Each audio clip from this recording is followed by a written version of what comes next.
И точно време е за првиот утрински разговор. Нашата Ирина веќе ги пречека гостите во другиот акол од студиото и време е малку да ги промениме содржините и да чуеме малку повеќе информации за 16 дена активизам против родово базирано насилство. Голем поздрав, Иринче, до тебе и голем поздрав до Весна и Димитар, кои што се нашите први утрински гости. Повелете. Добро утро, Сузе. Благодарам за убавата најава. Ке зборуваме, како што кажа и Сузе, за акцијата, односно кампањата 16 дена активизам против родово базирано насилство. Ова утро наши и ваши гости се Димитар Димитровски, веднаш до мене, комуникацијски аналитичар во UN Women, и Весна Ивановиќ Кастерет, раководителка на канцеларијата на UN Women Македонија. Добро ви утро. Ви благодарам што и покрај тоа што имате навистина многу обврски и активности, бидејќи сте веќе во кампањата 16 дена активизам е почната од 25 ноември до 10 декември. Вие ќе кажете зошто е тоа така, бидејќи се сепак символични датуми. И само да кажам дека не случајно денеска сме сите во портокалово. Еве, јас ви благодарам за оваа преубава марама со знакот Обединетите нации, UN Women. Портокаловата боја е боја на солидарност и овие тетрадки овде исто така имаат портокалова боја и сето тоа е во знакот на кампањата и во овие 16 дена активизам. Добро утро. Еве, да кажеме што се случува овие 16 дена активизам, кои ви се вашите активности? Добро утро и благодариме на поканата. 16 дена убаво кажавте дека се повик на солидарност и преку портокаловата боја.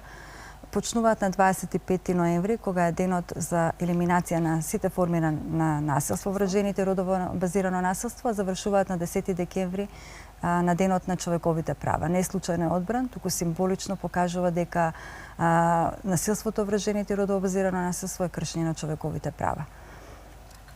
Вие сте веќе во кампања 16 дена, веќе сте имате веќе активности. Што вклучува оваа кампања 16 дена, бидејќи се неполни 3 седмици во прашање?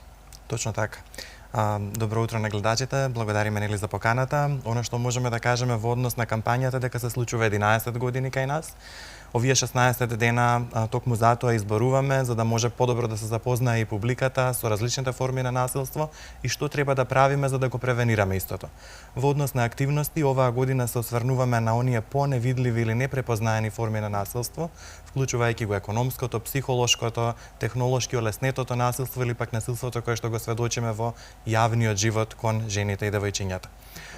Можам да кажам дека кампањата во овие 16 дена вклучува повеќе активности, не само во Скопје. На 25 ноември имавме почетен настан на економскиот факултет, меѓутоа продолжува нели и во останатите денови и во останатите градови во државата. Вклучува голем дел на културни манифестации, социјални театри, значи работилници, се со цел вклучување на јавноста и да можат нели да научат кои се ресурсите кои што се на располагање, меѓутоа и да може нели да реагираме, односно да делуваме во однос на ова да го спречиме. Мотото на оваа година, на овие 16 дена активизам, е промени приказната, стави крај на насилството. Ќе кажете малку повеќе за ова? Да, значи годинава сакаме да додадеме нешто повеќе на тоа што до сега апелиравме, да не се молчи, да се пријавува, да се зборува, да се кажува. Годинава сакаме да го промениме и начинот на кој што се зборува за тоа, значи да бидат пораките позитивни, да не биде жртвата обвинувана или повтор пат ставена во ситуација на изложување на насилство. Дали е тоа вербално, дали е тоа психолошко, кога ќе оди да пријави или додека да се реши да пријави. Значи, како е поддржана една жена изложена на насилство, например, во семејството или од кругот на најблиски и од општеството. Значи, затоа велиме да се промени приказната. Со животните приказни на тие жени најмногу може да ни се долови што се случува всушност. Да. Тоа е она што е различно од изминативе години. Вие не работите, не вие само оваа година, работите многу години наназад. Сега сакам да ве прашам какви форми на насилство, на родово насилство постојат? Кажувате дека има видливи, меѓутоа многу пострашни се оние кои што се невидливи или можеби не сме запознаени и не знаеме дека сепак е насилство. Ајде малку за ова да позборуваме. Да ги информираме гледачите, убава можност. Така, значи, добро кажавте, има многу непрепознаени форми на насилство кои што водат до последниот чин на насилството, кој што е физичкото насилство и кое што завршува често пати за жал и со смртен исход. Сведоци сме, гледаме што се случува. Почнува со некој вид психолошко насилство или манипулирање. Понатаму емотивното, значи емотивното манипулирање исто така еден вид насилство. Вербалното, сексуалното, вознемирување. Сето ова влече корени од стереотипните размислувања. Значи, исто така економското насилство, улогата на жената во семејството, во општеството, како е видена. Жените во јавниот и политичкиот живот, говорот на омраза. И тоа е форма на насилство. По социјалните медиуми, кога можеме да видиме како се коментира во поглед на, дури и на насилството, си го барала, што направила, заслужила и така натаму.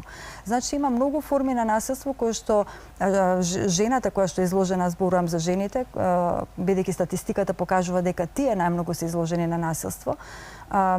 Децата, замислете, кога се сведоци или кога и тие се жртви. Тогаш, значи, имаме генерации кои што растат или со тоа дека насилството е семеен проблем и па ќе остане во семејството, или било која форма од овие форми на насилство, непрепознаени, но подсвесно ги нормализираме.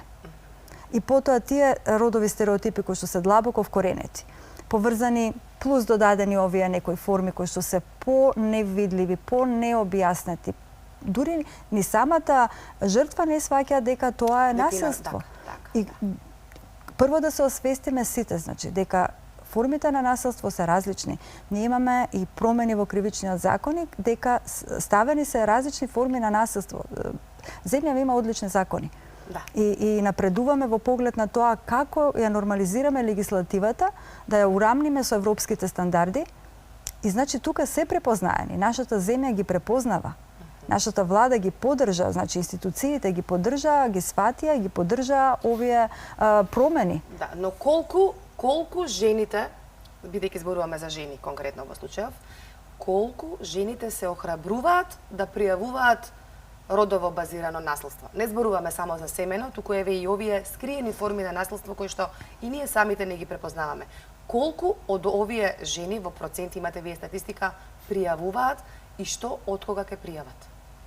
Се плашат што понатаму, дали да пријавам, што ако имам потоа некои последици, еве ако е семено наследство, ако е тоа наследство од сопругот или еве можда и од децата, значи има секаков вид на наследство. Што од кога ќе пријават и колку пријавуваат?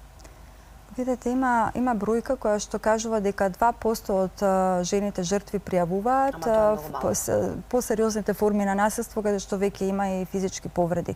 Многу е малку. И иако има мултисекторски пристап од Истанбулската конвенција која што земјата ратификуваше и се имплементира, кој што е документ за правата на жените да бидат ослободени од наследство, сепак или ќе речам, или не се препознава, или кога ќе се препознае и е свесна жртвата дека е жртва, се плаши да пријави, затоа што често пати вели, јас немам толку можности како мојот сопруг. Најчесто тоа го слушаме, или немам финансиски сум зависна, или што ќе правам, децата ќе ме ги земат, кој ќе ме заштити, што ќе се случи понатаму. Значи, процесот, го спомнам тој мултисекторски пристап, затоа што не случајно го спомнам, дали во здравствена установа прво ќе појде, или во полициска станица, па понатаму преку судскиот процес, дали и колку брзо се следи, дали жртвата е чуена, дали е одговорено соодветно, тоа многу охрабрува или обесхрабрува.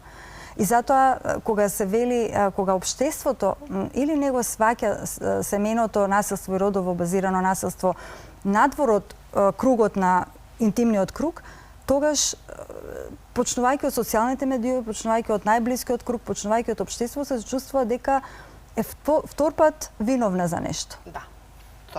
Тоа е уште пострашно. Дополнително на тоа, мислам, кога зборуваме за насилството, битно е да се нагласи дека треба да се третира како општествен проблем. Ако сакаме да постигнеме, значи, општествени промени, треба да изградиме некоја средина која што ќе ја поддржи нели жртвата, односно ќе може да ја сослуша со емпатичност, да ја разбере нејзината болка, за да може да ја овозможи да го реобнови својот живот. И токму затоа мислам зборуваме на темата и ја актуализираме во текот на овие 16 дена, меѓутоа нашата работа не запира тука. Тоа сакам трае да во кажам, текот да не на трае целата целата година. Да. Денес, апропо и што го спомена, мислам, колешката во однос на Истанбулската конвенција, имаме и настан со Државниот завод за ревизија. Преку наша поддршка, значи, и нашата работа, овозможивме да се анализираат, значи, специјализираните сервиси кои што ги спроведуваат врз основа на Истанбулската конвенција, која што представува златен стандард во спроведување на законодавството кон превенција и заштита на жртвите од ваквите видови на насилство. И нормално законодавството е добро, меѓутоа треба да се работи на делот на имплементација.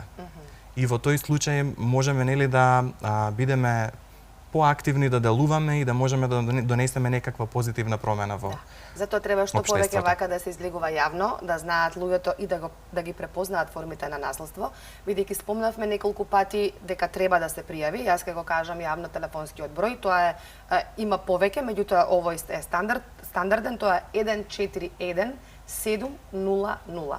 Тоа е бројот, значи каде што може да се јавите кога ќе препознаете било која форма, без разлика дали е семено насилство, односно родово базирано насилство, зборуваме сега за жените. Завршуваат овие 16 дена, вашата работа не завршува тука, баш напротив, си вие работите преку целата година. Би сакала да ве прашам, зошто најмногу доаѓа до родово базирано насилство? Кои се причините? И она што е уште поважно е превенцијата. Причините јас ги гледам во вкоренети родови стереотипи. Пред се растеме со тие стереотипи. Давам пример, кога ќе влезете во продавница, гледате розови кукли, гледате таму се плава во сина боја, камиончиња, не знам што за инженер, за доктор и така натаму. Значи почнуваме од тоа, ги користиме именките само за машки род кога е за професија, нашиот јазик дозволува да се кажеме дека така. Значи тоа се многу микроформи кои што понатаму ја формираат свеста. Кога се нема почит, доаѓа и до нарушување на човековите права. Значи, за да удриш некого или да навредиш на било кој начин, треба да не го почитуваш тој човек или таа жена. Значи, стереотипните размислувања водат до предрасуди кои што води до дискриминација. Тие се причините. Неосудувањето на насилството, сметањето дека е тоа приватен проблем допринесува исто така. Како круке, финансиската зависност на жената, традиционалните вредности кои што ние ги имаме, кои што се убави, но некои од нив се претвораат во штетни норми. Значи, и тоа многу допринесува. Како се гледа улогата на жената во општеството? Не се одзима од мажите за да се даде на жените, погрешно е разбрано. И жената треба да биде поддржана. Значи, ако таа се образува и сака да го оствари својот сон во било која професија, тоа не значи дека се нарушуваат семејните вредности. Напротив, семејството станува и посилно и општеството станува посилно доколку жената е образувана, доколку има можност да работи, да биде финансиски независна, за себе и за своите најблиски да допринесе и за општеството како целина. Весна, многу убаво го објаснивте ова, ама како сето ова да се превенира? Од каде да почнеме за да го превенираме ова родово насилство? Видете, дека е веќе крајно време да позборуваме малку и за превенцијата за да немаме насилство. Значи се почнува со секој од нас. Секој само од себе. Секој само од себе и ние за другите. Затоа што сведоци сме, знаеме, сите сме посведочиле, прочитале, виделе, некој од нас и доживеале, затоа што статистиката вели 1 во 3 жени. Ние сме 3 жени во студио. Значи, не сакам да инсинуирам, но и во општеството тоа се случува. Ако имаме во една просторија 100 жени, а само 2 можат да пријават, замислете која е таа бројка. се осмелуваат да пријават. Така што почнува со секој од нас во семејството, со децата, во образовниот систем. Како се зборува, како се учат, не се вели немој да плачеш машко си, затоа што тоа е емоција, не може да се задржи таа емоција, или на девојчето да му се поинаку пристапи. Значи почнува со сите од нас, почнува во семејството, во училиштата, во образовниот систем, во институциите каде што работиме, значи како се кажува, како се зборува. Например, мене ми причи кога некој мој колега маж ке каже или некој мој близок маж, роднина, а жени на семафор мора врне, има сообраќај гужва, жена е на семафор заглавена. Значи тие некои стереотипни навредливи коментари се исто така форми на насилство кои што поттикнуваат. Значи да размислиме како се однесуваме на социјалните медиуми, и мажи и жени, кога се зборува за жена, кога се зборува за родова еднаквост, кога се зборува за правата на жените. Од тука се почнува. Како ги растеме нашите деца? Како реагираме кога знаеме дека има жртва, дали ние ќе пријавиме? Дали ќе речеме заслужила, што барала, како била облечена, па зошто мажот е добар човек, не пие, не се коцка, што сега ако нешто ја контролира или љубоморена ја сака. Значи и младите, и со младите многу да се работи. Затоа што сега има други форми на други стереотипни размислувања и технолошки овозможено насилство. Со светот на интернет се случуваат секакви работи. Да, така е. Би сакала уште овие 2 минутки до крајот на разговорот да ги искористиме накратко да ни ги кажете останатите активности на UN Women, и би сакала една порака од двајцата за крај и да ги охрабриме жените, бидејќи ова е за жените, нели, родово базирано насилство, да се јават, повторно ќе го кажам, бројот 141700 за било каква форма на насилство, и верувајте, не сте сами. Има луѓе кои што стојат позади овие телефонски линии, има луѓе кои што на секој начин ќе ве заштитат и ќе бидат овде за вас. Повелете накусо со активностите и една порака за крај. Секако нашата работа, како што споменавме, трае во текот на целата година и опфаќа повеќе аспекти. Работиме како, мислам, и со институциите, со техничка поддршка, давање на експертиза, значи во одредени области, така и со граѓанските организации. Се со цел да можеме да направиме една овозможувачка средина за да живееме во едно општество кое што е со поголема благосостојба. Тука би ги споменал, значи, еден од подолготрајните проекти што се однесува на родово одговорно буџетирање. Тоа представува, значи, практично одговарање на потребите на жените и на мажите, како на локално ниво, така и на национално ниво, за да можеме да имаме, нели, специјализирани услуги и сервиси кои што ќе одговараат на тоа токму што им е потребно на самите граѓани.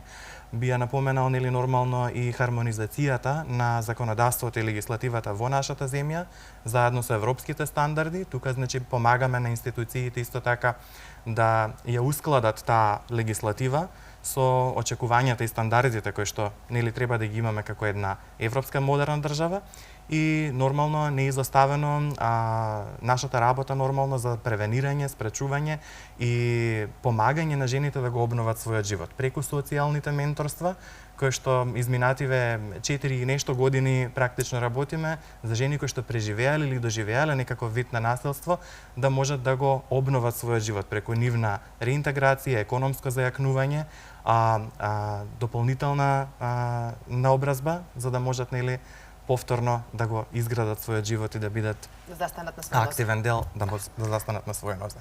Ја само би додала и родовите статистики, значи поделени по пол и по род, затоа што тоа е многу важно. Бројките зборуваат многу, повеќе од зборови.